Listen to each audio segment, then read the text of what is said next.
All right, we are back with another Series 11 Sunday, episode 5 of 10 this series. Yeah, we are halfway through the series, and it's going quickly, and, well, this is going to be probably the hardest episode for me to cover, because, well, it's okay. There's a lot to like about this episode, but there's also a lot to dislike and take umbrage with.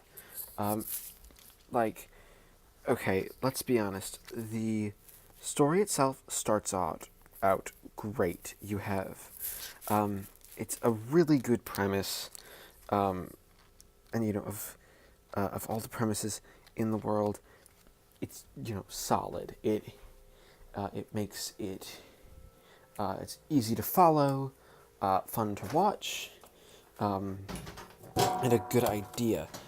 Perhaps a bit similar to Midnight in that it's, though not tonally, but in setup at least a little bit.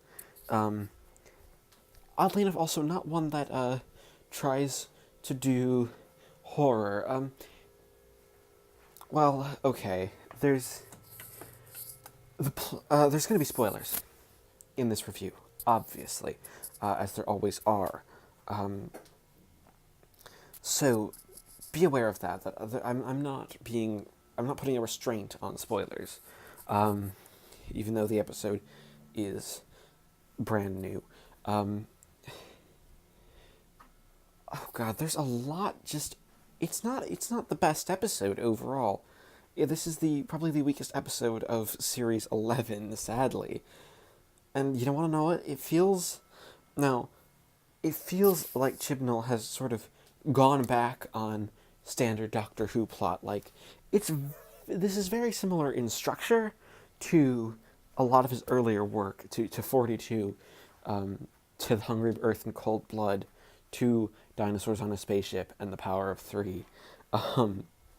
Structurally, mainly there's a big countdown. There's this, if a bomb goes off, the villain is defeated right at the end. Now, that actually I don't have a problem with this. The villain isn't an important part of the story. It's sort of like this story is much more a glimpse just into the Doctor and companions' lives when they're not on a big saving the world type adventure. Something that I think the show does really well. And Jodie Whittaker is great. She's actually really, really. This might be one of my. She just improves every week. It's. I have enjoyed her Doctor more and more as the weeks go by. Just like Peter Capaldi was. She's an actress who always does well. Who's at least always been doing quite well, I feel, with the scripts given. But I'm going to be honest.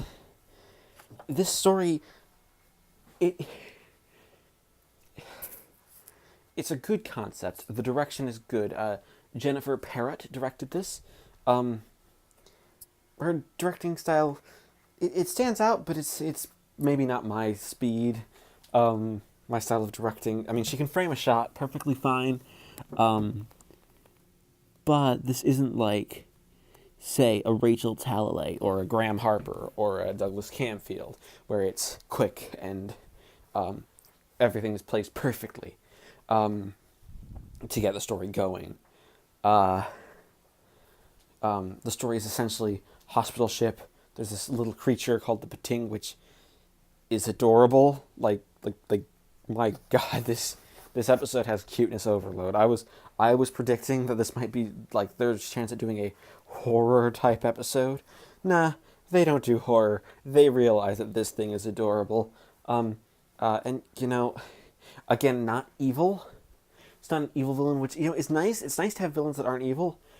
It's just a shame that this episode is just so weak. It feels sloppy. It feels more like the script is going through the motions of a Doctor Who story instead of just telling a good Doctor Who story. Now, and honestly, with a couple of rewrites and maybe maybe a little tightening, and honestly, maybe one less companion, because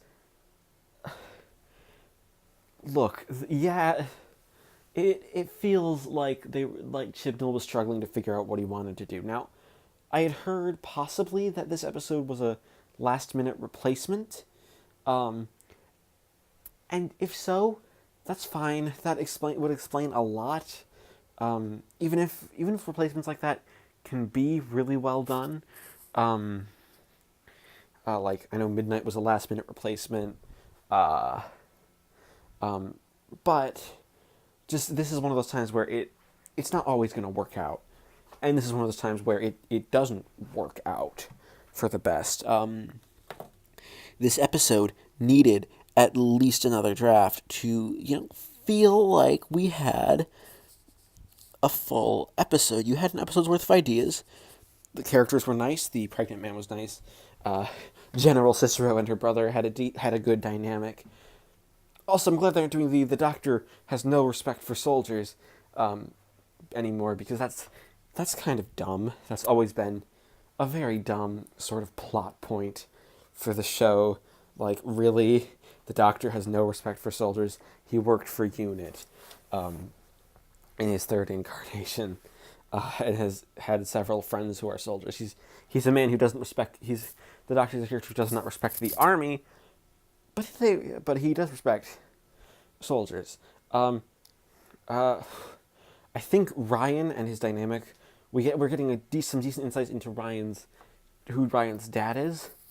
Like, as someone who, again, we have more senses of, like, Ryan doesn't like his dad, and you know what? That's fine. It's really well done. It makes his dad seem like a bad person without any screen time, and you know what? That's fine.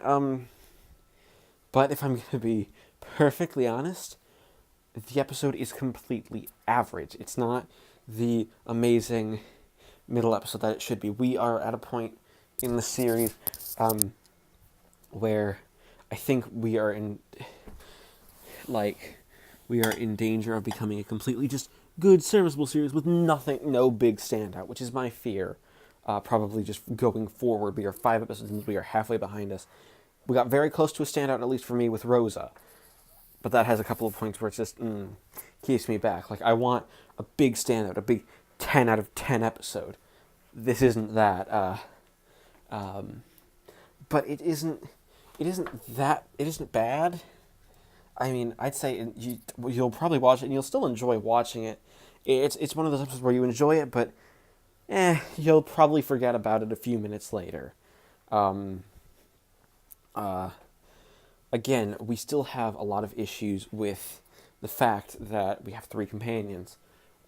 Chibnall needs to work this out. He either has to cut someone loose. In my favor, it would be Yaz. She's the one character who really doesn't have too much going for her, just in terms of development and focus.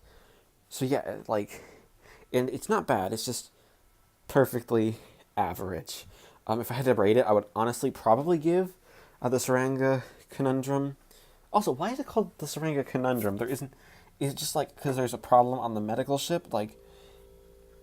That's not the best titling scheme. Again, it feels like this was a last minute thing, that there was supposed to be something else, some other story happening. It fell through. So this is what we got. So I would probably give it around a 6 to a 5 out of 10. This is the weakest, but it's not bad, which is good. If this isn't like Hellbent. This isn't like Love and Monsters, which pains me to watch. It's just an average episode, which is just, it's average.